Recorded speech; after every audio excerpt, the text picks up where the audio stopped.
ఊకే ఇట్లా కొట్లాడితే ఎట్లా? అరే మలిగా నువ్వు అద్దగంట కొట్టుపో. సైకిల్ దొంగతనం చేసినందుకే వాళ్ళు చైన్ తెప్పారు. నువ్వేం టాస్క్ ఫోర్స్ లో దొంగతనం అంటున్నావు. ఏం కాదులే నీకేం కాదు, నాకే కర్మ కర్మ. గాంతో లొల్లేందుకే నీకు? నువ్వు ఒక బీపీ గోలేసుకో. ఏడివే నీళ్ళు ఈ డబ్బాలు ఉన్నాయంట్రా, వీటిలో ఎక్కడ నెతకాలి?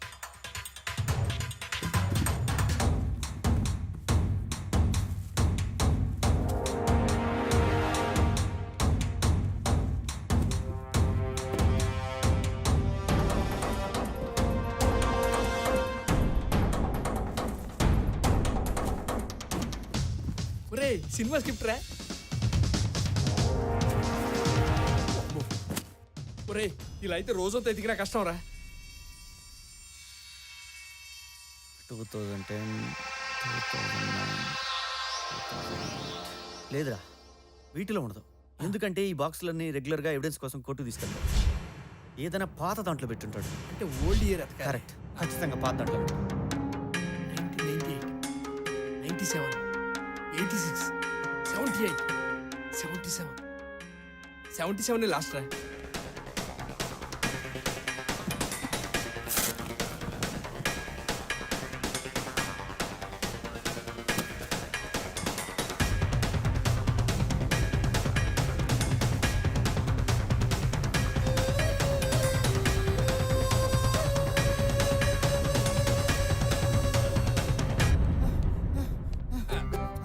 ఏడివేరా పోయి? ఏసీపీ గారు ఈ ఏరియాలోకి బీటుకు వచ్చారు. సరే నడు రే, ఇంకో బ్లాక్ చూపిస్తా. అక్కర్లేదు, మా ఏసీపీ గారు టైర్డ్ అయిపోయారు. ఈ రోజుకి ఇంక చాలు.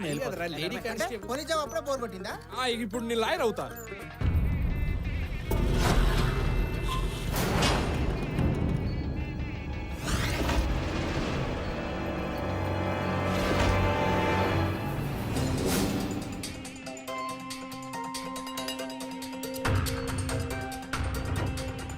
అదే లేదండి, మంచి ముహూర్తం అని సడన్ గా పెట్టుకున్నాం.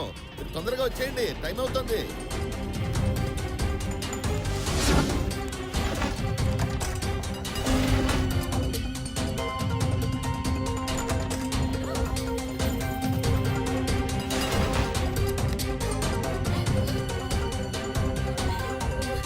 అంజలి,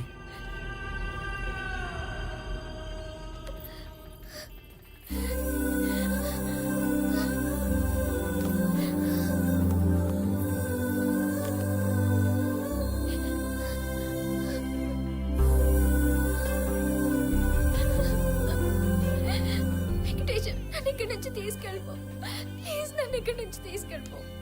ఎక్కడికి? నీ ఇష్టం. ఇక్కడే ఉంటే వాడు ఎవడికో ఇచ్చి పెళ్లి చేసేస్తారు. లేదు, నీ పెళ్లి నాతోనే జరుగుతుంది. అయ్యో నీకు అర్థం కావడం లేదు. మా నాన్న ఆల్రెడీ డిసైడ్ అయిపోయాడు. తను ఒక్కసారి అనుకుంటే ఎవరు చెప్పినా వినడు. మన పెళ్లి జరగనివ్వడు. ప్లీజ్ వెంకటేష్, నన్ను తీసుకెళ్ళు. అంజలి, నువ్వు ఎక్కడున్నావో నాకు నేను తెలుసుంటే ఖచ్చితంగా లేపుకెళ్ళేవాడిని. కానీ నిన్ను నాకు ఒకడు తగిలేడు. అతను తన కూతురు కోసం పడే తపన, తనకేమవుతుందని పడే బాధ, అవన్నీ చూశాక నేను ఇప్పుడు ఆ పని చేయలేను. బయట మీ నాన్నని చూశాను, ఆయన చాలా సంతోషంగా ఉన్నారు. ఆయన అంతే సంతోషంగా నిన్ను నా చేతుల్లో పెడతారు. నా మాట నమ్ము. అయ్యో అర్థం చేసుకో, అది జరిగే పని కాదు. లేదు, నేను చెప్తున్నా కదా, నన్ను నమ్ము, జరుగుతుంది.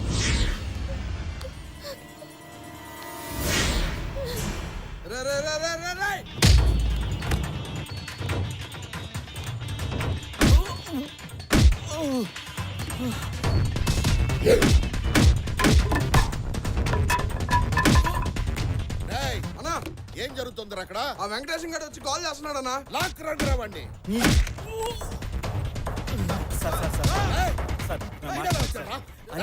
ప్రాణం సార్, తను చాలా బాగా చూసుకుంటాను సార్. మాట్లాడమని sir, please sir. Sir sir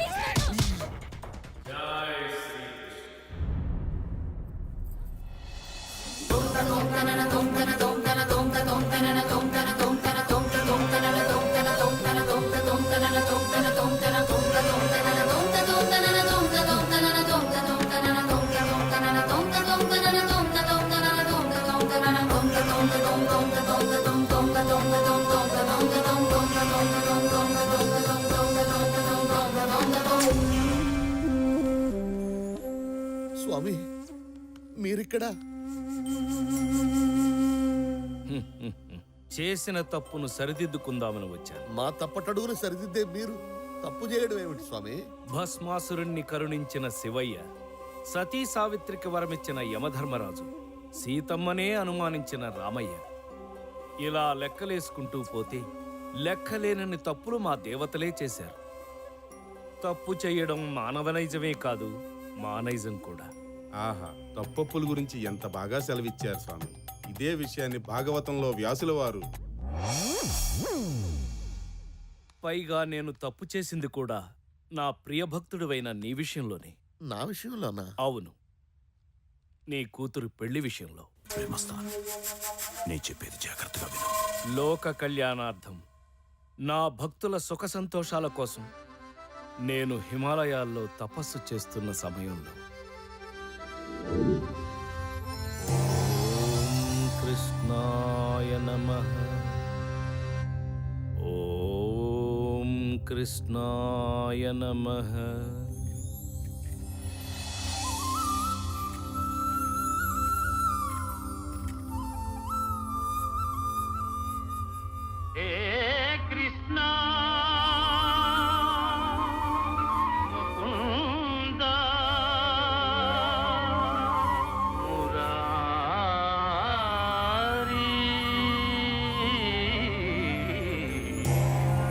Krishna, ఎలా ఉన్నావు మిత్రమా?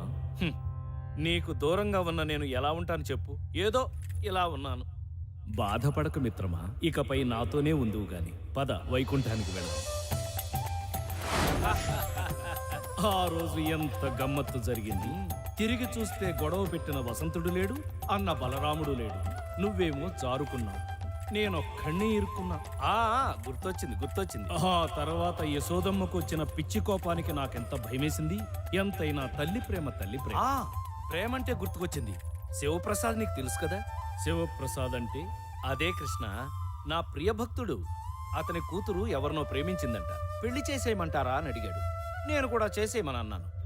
ఆ తర్వాత ఆ అమ్మాయి భవిష్యత్తు కనిపించింది. అసలు ఏమీ బాగోలేదు. అందుకే నేనే వద్దన్నాను. మిత్రమా కృష్ణ, ఎన్నిసార్లు చేసిన తప్పులే చేస్తావు.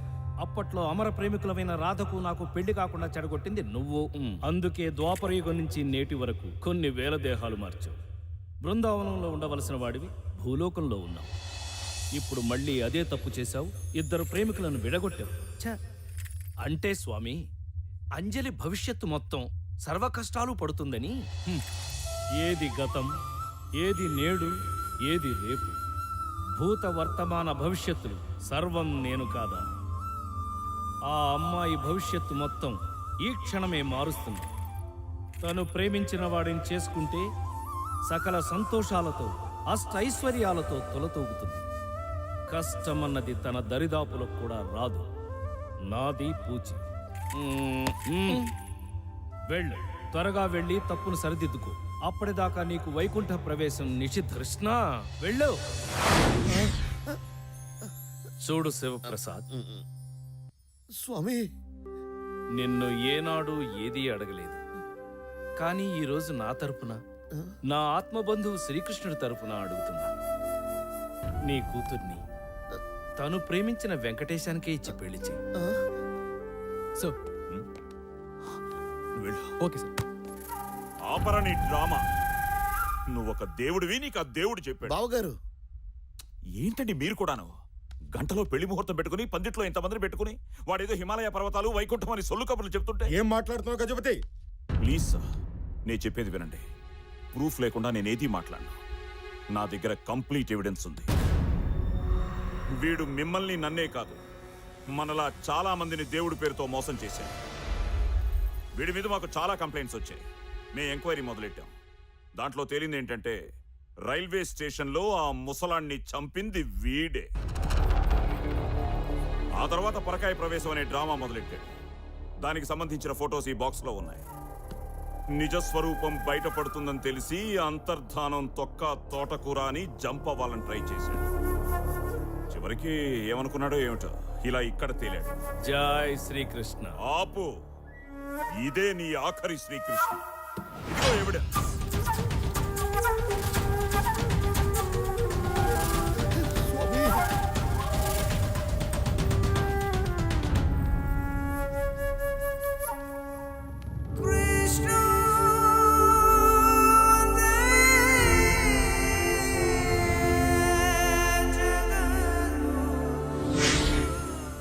ఇదేంటి? స్వామీజీ తావీజ్ మహిమ.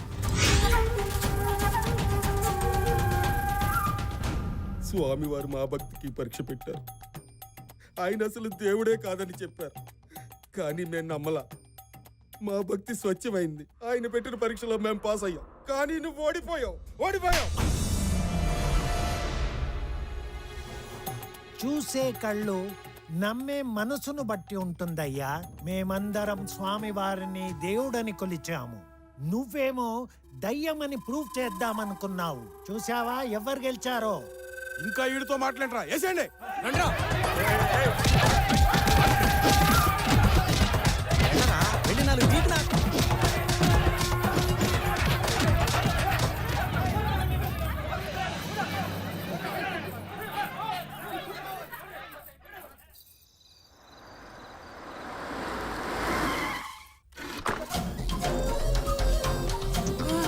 స్వామి ఫు, అది నేనేరా. ఓ రా.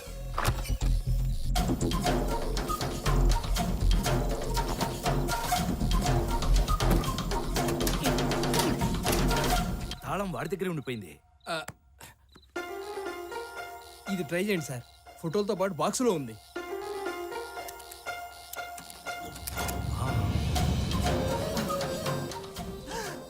బ్యాంకులో కన్నా బాబాల దగ్గరే డబ్బు ఎక్కువ ఉంది. పట్టుకో.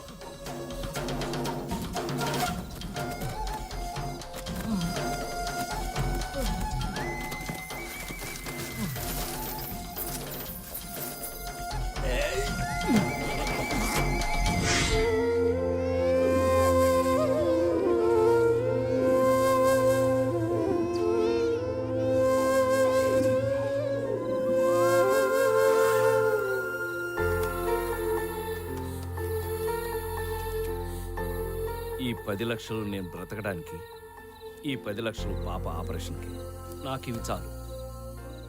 ఈ మిగతా డబ్బు తీసుకెళ్ళి వెంకటేశానికి ఇచ్చి చిన్నపిల్లలకి హాస్పిటల్ కట్టించమని చెప్పు. అక్కడ ప్లాస్టర్ దగ్గర నుంచి క్యాన్సర్ మందుల దాకా అన్ని ఫ్రీగా ఇవ్వాలని చెప్పు. ఇంత డబ్బు వెంకటేశంకి?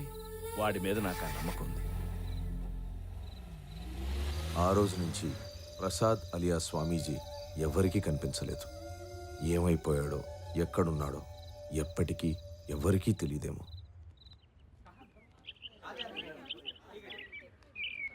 एकदम फ्रेश है साहब. స్వామి, గుడి కడుతున్నాం, చందా ఇవ్వండి స్వామి. గుడా ఎవరికి? ఈ దేవునికే స్వామి. ఎవరితను? ఆయన తెలియదా స్వామి? పరకాయ స్వామి అని ఎన్నో మహిమలు ఉన్న దేవుడు. గుడెక్కడ కడుతున్నారు? అది ఇక్కడ దగ్గరలోనే స్వామి.